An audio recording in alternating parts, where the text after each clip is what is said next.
Hello students, welcome to our channel. आपका 14 जुलाई को जो क्लास 11 सब्जेक्टिव क्वेश्चन आपका ज्योग्राफी का होने वाला है एग्ज़ाम। तो काफ़ी महत्वपूर्ण क्वेश्चन लेकर आए हैं, सवाल लाए हैं। आप वीडियो को अंत तक देखिएगा, बारी बारी से हम आपको बताएंगे, ठीक है। और फर्स्ट टाइम विजिट किए हो तो चैनल को सब्सक्राइब कीजिएगा। हम हमारे इस चैनल को सपोर्ट ज़रूर करें, लाइक भी कर दें इस वीडियो के लिए। यहाँ पर अति लघु उत्तरीय प्रश्न रहेंगे जिसमें 5 क्वेश्चन रहेंगे। आपको हर एक क्वेश्चन पे 1 नंबर। अति लघु उत्तरीय मतलब होता है काफ़ी छोटा आंसर आपका देना पड़ेगा आपको। जैसे यहाँ पर कह रहा है विश्व में सर्वाधिक गहरे सागरीय गर्त का नाम लिखिए। तो मारियाना गर्त विश्व का सबसे गहरा महासागरीय गर्त है। याद रखिएगा, मारियाना गर्त जो है विश्व का सबसे गहरा महासागरीय गर्त है। दूसरा नंबर है लोकतक झील किस राज्य में स्थित है।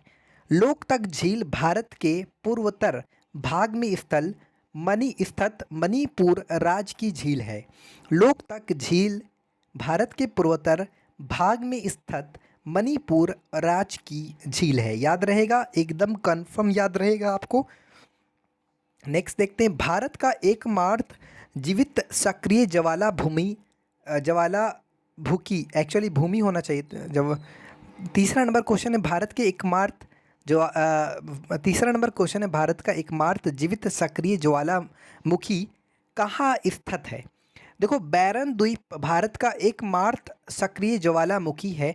यह द्वीप लगभग 3 किलोमीटर क्षेत्र में फैला है। यहाँ का ज्वालामुखी 28 मई 2005 में फटा था।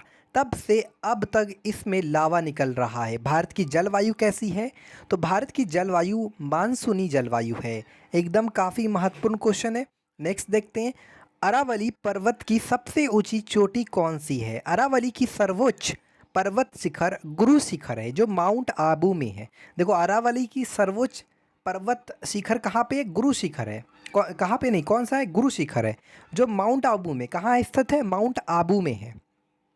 नेक्स्ट क्वेश्चन देखते हैं, लाल मिट्टी के लाल रंग का क्या कारण है। लाल मिट्टी में लोहे की मात्रा काफ़ी अधिक होती है जो इसके रंग का कारण है, क्योंकि आयरन ऑक्साइड लाल भूरे रंग का होता है। तो आप केमिस्ट्री में तो पढ़ चुके हैं कि आयरन ऑक्साइड कैसा होता है, लाल भूरे रंग का होता है। तो इसी लाल भूरे रंग के होने के कारण मिट्टी का भी जो कलर है, जो लाल मिट्टी है, लोहे की मात्रा, लाल मिट्टी का जो कलर है वो लाल रंग दिखाई देता है। इसी कारण क्या होता है, आयरन ऑक्साइड, ठीक है, इसी के कारण याद रहेगा। महाराष्ट्र में पश्चिम घाट को क्या कहा जाता है। महाराष्ट्र में पश्चिमी घाट, जिसे सह्याद्री पहाड़ियों के रूप में भी जाना जाता है, वनस्पतियों और जीवों के अपने समृद्ध और अद्वितीय संयोजन के लिए जाना जाता है। काफ़ी महत्वपूर्ण लघु उत्तरीय प्रश्न। इसमें से आपको 5 क्वेश्चन के जवाब देने हैं। हर क्वेश्चन पे 3 नंबर मिलेंगे। जल चक्र क्या है। जल चक्र पृथ्वी पर उपलब्ध जल के एक रूप से दूसरे में परिवर्तन होने और एक भंडार से दूसरे भंडार या एक स्थान से दूसरे स्थान को गति करने की चक्रीय प्रक्रिया है, जिसमें कुल जल की मात्रा का क्षय नहीं होता, बस रूप में परिवर्तन होता है। देखो, उसका कोई नष्ट नहीं होता, बस रूप में परिवर्तन और स्थान में परिवर्तन होता है। ये भी चीज़ क्लियर है। उपमहाद्वीप किसे कहते हैं। भारत उपमहाद्वीप में सम्मिलित देशों के नाम लिखो। देखो, उपमहाद्वीप एक विशाल स्वतंत्र भौगोलिक इकाई होता है जो मुख्य महाद्वीप से बिल्कुल अलग होता है। इसकी विशालता के कारण इसके सांस्कृतिक, सामाजिक एवं आर्थिक स्वरूपों में विभिन्नताएं पाई जाती है। इस भूभाग की सीमाएं विभिन्न हस्ताकृतियों द्वारा बनाई जाती है जो इसे सीमावर्ती प्रदेशों से पृथक करते हैं। भारतीय उपमहाद्वीप में पाकिस्तान, नेपाल, भूटान, बांग्लादेश और भारत शामिल हैं। भारतीय मानसून की 3 विशेषताएं को लिखे। देखो, यहाँ पर हम लगभग 7 विशेषताएं के बारे में बता देते हैं। अगर आपको बोला 4 विशेषता बोला तो भी लिख सकते हैं, 5 बोला तो भी लिख सकते हैं, ठीक है, 6 बोला तो भी लिख सकते हैं। तो दक्षिण पश्चिमी मानसून से होने वाली वर्षा मौसमी होती है। भारतीय मानसून की 3 विशेषता बोला है, तो हम 7 विशेषता के बारे में बात करते हैं। भारतीय मानसून की विशेषताएं, पहला नंबर पढ़ लिए, मानसूनी वर्षा उच्चवक्ष या भू आकृति द्वारा निर्धारित होती है। समुद्र से बढ़ती दूरी के साथ मानसूनी वर्षा की मात्रा घटती जाती है। मानसूनी वर्षा की मात्रा का स्थानिक वितरण असमान पाया जाता है। मानसूनी वर्षा ग्रीष्मकाल में होती है। मानसूनी वर्षा भारतीय कृषि के लिए महत्वपूर्ण है। मानसूनी वर्षा भारत के बड़े क्षेत्र पर होती है।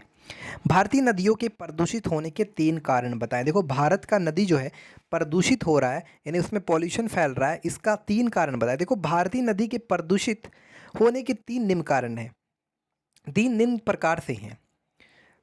3 कारण निम्न प्रकार से हैं। औद्योगिक अपशिष्टों, रसायनों के मिश्रण और भरी धातुओं के को नदी के पानी में छोड़ देना। जैसे बहुत सारा गंदगी है, बहुत सारा गंदा पदार्थ है, उसको क्या करते हैं हम लोग, नदी में छोड़ देते हैं। अब वो क्या होता है, इसलिए नदी पूरा प्रदूषित हो जाता है। जैसे धातु को, और भी रसायनों के मिश्रण है बहुत सारा, जैसे बर्तन धो दिए वहाँ नदी में ले जाके, तो इससे नदी एक तरह से प्रदूषित होता है। कृषि अपशिष्ट, रसायन, उर्वरक और कृषि में कीटनाशक भी नदी को प्रदूषित करता है। प्राकृतिक वर्षा भी प्रदूषण साथ लेकर आती है, क्योंकि ये प्रदूषित हवा के साथ गिरती है। अब जैसे वर्षा होता है तो उसके साथ जो हवा होता है उस साथ में प्रदूषित हवा भी होता है, तो इसके कारण इसके कारण ये क्या होता है, इसमें भी ये भी नदी जो इसके कारण प्रदूषित होती है। ठीक है। तमिलनाडु के तटीय प्रदेशों में जाड़े के मौसम में अधिक वर्षा क्यों होती है? तमिलनाडु तट पर शीत ऋतु में अधिक वर्षा होती है, क्योंकि सर्दियों के समय देश में उत्तर पूर्वी व्यापारिक पवनें समुद्र की ओर बहती है, इसलिए देश का अधिकांश क्षेत्रों में शुष्क मौसम होता है। तमिलनाडु का तट अधिकतम वर्षा इन्हीं पवनों से प्राप्त करता है, क्योंकि वहाँ पर ये पवनें समुद्र से स्थल की ओर बहती है। हिंद महासागर के शीर्ष पर स्थित भारत की केंद्रीय स्थिति क्यों महत्वपूर्ण है? हिंद महासागर के शीर्ष पर भारत की स्थितियां केंद्रीय है। भारत को इस स्थिति का प्राचीन काल से ही लाभ प्राप्त होता रहा है। इस स्थिति के कारण भारत के जल मार्ग द्वारा पूर्वी अफ्रीका, पश्चिमी एशिया, दक्षिण तथा दक्षिण पूर्वी एशिया और पूर्वी एशिया के देशों में पहुंचाया जा सकता है। इसलिए यह स्थिति भारत के लिए अत्यधिक महत्वपूर्ण है। पश्चिम तटीय मैदान पर डेल्टा क्यों नहीं है? भारत के पश्चिम भागों में बहने वाली नदियों की ढाल अधिक तीव्र होती है। इसके कारण ये नदियाँ अपने मुहाने पर अनेक भागों में ना बहकर एक ही भाग में बहती है, अर्थात ये नदियाँ डेल्टा ना बनाकर ज्वारनद मुख का निर्माण करती है, जबकि डेल्टा के निर्माण के लिए मुहाने के पास नदी का वेग अत्यंत मंद होना चाहिए। यही कारण है कि पश्चिमी तटीय मैदान पर कोई भी डेल्टा नहीं है। यहाँ पर दीर्घ उत्तरीय प्रश्न है 3 × 5। आपको यहाँ पर 3 क्वेश्चन करने हैं, जिसमें हर क्वेश्चन पर आपको 5 नंबर मिलेंगे। मृदा अपरदन के प्रमुख कारण एवं इस समस्या से निपटने का उपाय बताइए। देखिए मृदा अपरदन के निम्नलिखित कारण है। वनों की अविवेकपूर्ण कटाई से भी मिट्टी के अपरदन दर बढ़ती है। वृक्षों की जड़ें मिट्टी के कणों को बांधे रखती है। वनस्पति विहीन भूभागों पर मिट्टी के कण हवा के या वर्षों द्वारा सिर्द होते हैं, सिर्द ही अपरदित हो जाते हैं। इस प्रकार के अपरदन से भारत के पर्वतीय भाग पर दुष्प्रभाव सर्वाधिक पड़ा है। हिमालय पर्वत श्रेणी के पूर्वी भागों में स्थानांतरित कृषि प्रणाली का प्रचलन भी मृदा अपरदन की दर को बढ़ाने में सहयोग करता है। उत्तरी भारत के मैदानी भागों में ग्रीष्मकाल में आने वाली प्रचंड आंधियों अपने साथ उपजाऊ मिट्टी की ऊपरी परत को उड़ाकर ले जाती है। उत्तर भारत के अधिकांश भागों में मुलायम व घुलनशील मिट्टी की प्रधानता मिलती है, जो वर्षा होने पर सिर्द ही घुलकर बह जाती है। उत्तर भारत की नदियों में वर्षा काल में प्रायः बाढ़ें आ जाती है, जिसके कारण समीपवर्ती भूमि की मिट्टी की ऊपरी परत पानी के साथ सिर्द ही बह जाती है। वस्तुतः भारत में वर्षा काल में तीव्र गति से होने वाली जलीय मृदा अपरदन को नियंत्रित करने के लिए ना तो सघन वन आवरण है और ना ही पर्याप्त संख्या में गहरे व विस्तृत जलाशय। भारत के अधिकांश भागों में होने वाली अति पशुचारण से भी मृदा अपरदन की दर बढ़ती है। पर्वतीय ढालों पर अनियंत्रित पशुचारण से मृदा अपरदन की गंभीर समस्या उत्पन्न हो जाती है।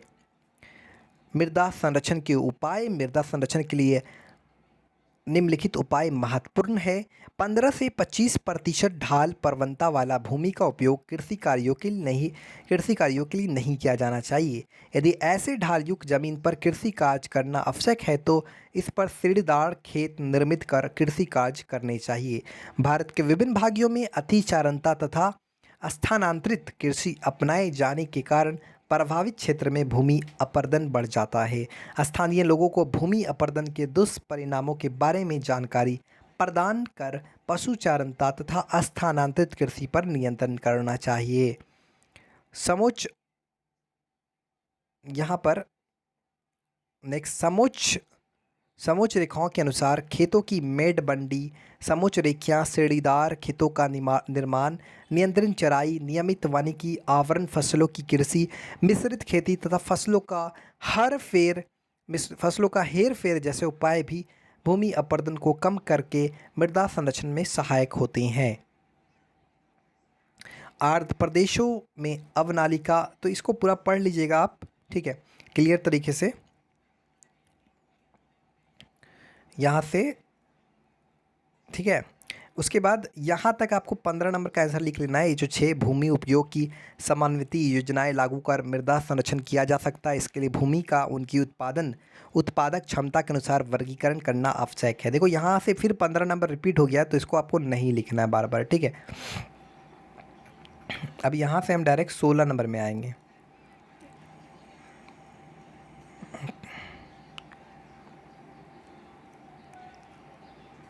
सोलह नंबर में है, भारतीय किसान के लिए मानसून एक जुआ है, व्याख्या कीजिए। भारतीय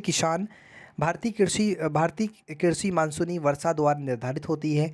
मानसूनी वर्षा समय पर प्रारंभ हो जाती है तो फसलों की बुआई समय पर हो जाती है। यहाँ पर पूरा आंसर इसका दिया हुआ है, ठीक है, कोई दिक्कत नहीं है, देख लीजिएगा सारा आंसर। यहाँ पर क्या, हरियाणा और दिल्ली सिंधु और गंगा नदी तंत्र के जल विभाजक है, ठीक है। गंगा नदी तंत्र के, जो मिटा हुआ है ना, इसका मतलब होता है गंगा नदी तंत्र के जल विभाजक है, ठीक है। यहाँ पर यही चीज़ लिखा हुआ है। तो देखो, अगर वीडियो अच्छी लगी तो चैनल को सब्सक्राइब कर लेना, बेल आइकन को दबा देना। और देखो ये काफ़ी महत्वपूर्ण क्वेश्चन है। हिमालय अपवाह तंत्र एवं पर्याद्वीपीय अपवाह तंत्र में 5 अंतर लिखें, तो इसका अंतर लिखा हुआ। देखो अगर हमारे चैनल पे फर्स्ट टाइम विजिट किए हो तो प्लीज़ चैनल को सब्सक्राइब करना, इस वीडियो के लिए एक लाइक करना, और हमारे मेहनत के लिए प्लीज़ एक तो लाइक बनता है। और आपको अगर PDF चाहिए तो हम उसका व्हाट्सएप का लिंक दे देंगे, आप वहाँ पर जुड़ जाइएगा और उसका हम आपको PDF वहाँ पर प्रोवाइड कर देंगे, ठीक है। आराम से वहाँ पर ऐड हो जाइएगा, व्हाट्सएप का लिंक या टेलीग्राम का लिंक आपको दे देंगे। एक बार आप कमेंट करना, इसका PDF मिल जाएगा। और ज़्यादा से ज़्यादा शेयर करें हमारे चैनल को, लाइक करें और सपोर्ट करें, कमेंट ज़रूर करें, ठीक है। Thanks for watching this video.